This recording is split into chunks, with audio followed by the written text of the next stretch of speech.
सियावर राम जय जय राम, मेरे प्रभु राम जय जय राम। जय मंगल भवन अमंगल हारी, द्रवौ सो दशरथ अजिर बिहारी। दीन दयाल विरुद्ध संहारी, हरहु नाथ मम संकट भारी।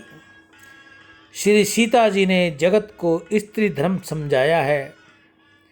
श्री सीता जी में सारे सद्गुण एकत्रित हुए हैं।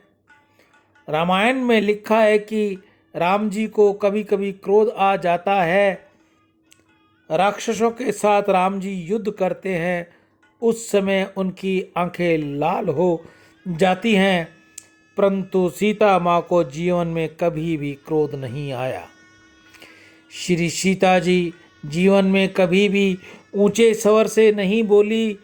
श्री सीता जी अतिशय मधुर बोलती हैं, उनको कर्कश बोलना आता ही नहीं है।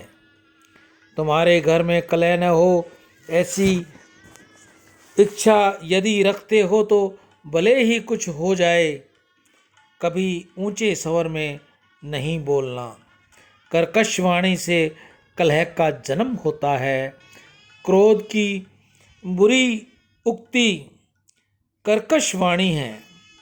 कर्कश वाणी में से विवाद उठता है और वाद विवाद में फिर मारा मारी होती है। सब पापों की मूल वाणी है।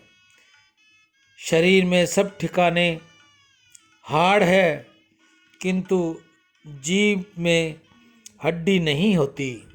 जीभ कहती तो लूली है, परंतु यह लूली अर्थात लंगड़ी तूफान बहुत करती है। आड़ी तिरछी बोल पड़ती है। इंद्रप्रस्थ में राजसूय यश के समय द्रौपदी ने अंधे का पुत्र अंधा कहकर दुर्योधन का अपमान किया था। उससे महाभारत के युद्ध का जन्म हुआ। श्री सीता जी जीवन में एक ही समय कर्कशवाणी बोली थी और उसी में से रामायण के अनेक करुण प्रसंग निकले। माया मारीच की, हाँ लक्ष्मण की छल भरी आवाज़ से सीता जी भ्रम में पड़ गई थी और राम जी संकट में हैं, उससे वह बहुत व्याकुल हो गई थी। व्याकुलता के उन्होंने लक्ष्मण से बहुत कर्कश वचन कहे और उनमें से ही करुण प्रसंगों की धारा निकल पड़ी। कर्कश वाणी तो विषय है, शिवजी के शिव गले में रखा है, जहर गले में ही रख लेना उचित है। उनको न बाहर आने दिया जाए और न पेट में उतरने दिया जाए। कोई कड़वा शब्द मुख से बाहर निकले मत और कोई कड़वा हट पेट में रखो नहीं। कोई निंदा करे, देश करे और प्रतिकार न करो, न उसके पेट में रखो। उसको याद न रखो, सहन कर लो और उसे भूल जाओ। हृदय में हरि को रखना हो तो उसमें विषय न रखो। निश्चित करो कि मुझे मधुर बोलना है। बोलो तो ऐसा बोलो कि सुनने वाले का मन झूमने लगे, किसी का दिल दुखे, ऐसा न बोलो। लकड़ी की मार भुलाई जा सकती है, परंतु शब्द की मार भूलती नहीं है। काम करते हुए किसी की भूल हो जाए तो मधुर वाणी से इशारा करो। वाणी मधुर होनी चाहिए, आनंद उपजे ऐसी होनी चाहिए। शब्द ब्राह्मण का स्वरूप है और सर्पकाल में मधुर बोलता है तो उसे रोग नहीं होता। जो मधुर बोलता है उसका कोई शत्रु नहीं होता।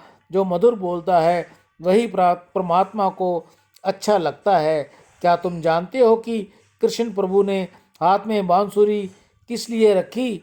बांसुरी ये अतिशय मधुर बोलती है।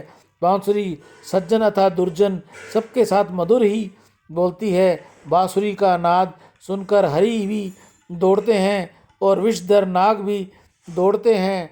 कस्तूरी मृग सज्जन का स्वरूप है और विषधर नर नाग दुर्जन का। बांसुरी का शब्द सुनकर सज्जन दुर्जन सबको आनंद होता है।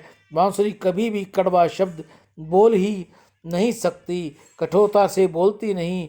इसी कारण से तो वह परमात्मा के अधरात मृत की अधिकारिणी बनी है। सियावर राम जय जय राम, मेरे प्रभु राम जय जय राम। जय मंगल भवन मंगलहारी, नरवौ सुदशरथ अजर बिहारी। दीन दयाल वृद्ध संहारी, हरऊ नाथ मम संकट भारी। गीता गंगा गौ माता की जय। आज की हरे चारे की सेवा श्री गौशाला समिति हनुमानगढ़ टाउन राजस्थान में दान से अंतःकरण की शुद्धि होगी और भगवत कृपा मिलेगी। दान दाताओं में सत्यनारायण प्रहलाद दास काबरा, अलोका महाराष्ट्र, अकोला महाराष्ट्र। गिरधारी लाल अपने माता पिता स्वर्गीय श्रीमती सुरजी देवी, स्वर्गीय श्री अमरचंद पवार पाली की याद में गौ सेवा।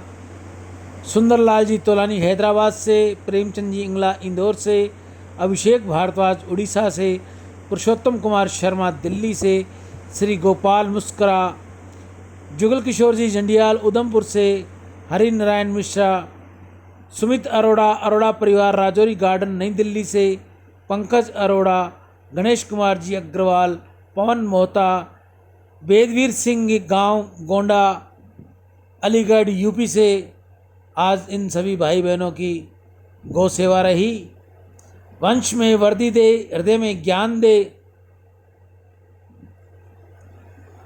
चित्त में ध्यान दे, अभय वरदान दे। दुख को दूर कर, सुख भरपूर कर, आशा को पूर्ण कर। सज्जन जो हित दे, कुटुंब में प्रीति दे। जग में जीत दे, माया दे, साया दे और निरोगी काया दे। मान दे, सम्मान दे, सुख समृद्धि और ज्ञान दे।